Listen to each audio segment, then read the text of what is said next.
徛台湾看世界，来看美国甲以色列2月2日迄天联手，针对伊朗发动着攻击，中东的局势紧张。美国的总统川普伫社群平台再度发布着一段6分钟的影片，讲对伊朗的打击是正确而且必要的，讲这场战争会持续4礼拜。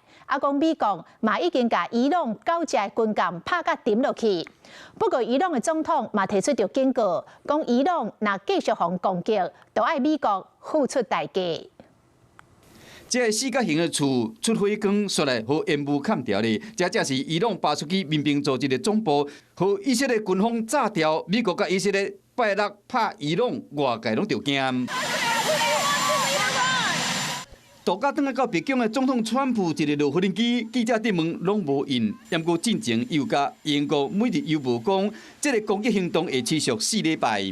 We have hit hundreds of targets in Iran, including Revolutionary Guard facilities, Iranian air defense systems. Just now was announced that we knocked out 9 ships plus their naval building.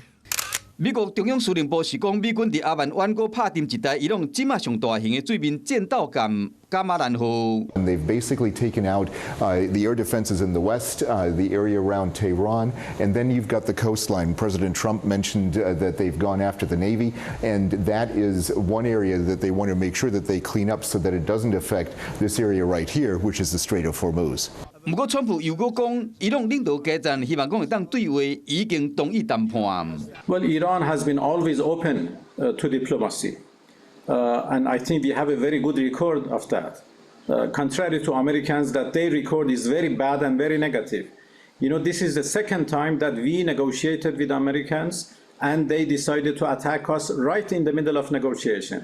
伊朗外交部长同款表示愿意对话，以批评美国一个讲袂下就开战。总统裴泽斯基暗示搬后面的大抗议，提出警告，讲若伊朗继续被攻击，最好美国付出代价。Hello， 我是林仙怡。想要抢先掌握最及时的新闻资讯吗？赶快订阅、按赞、开启小铃铛，锁定华视新闻 YouTube 频道。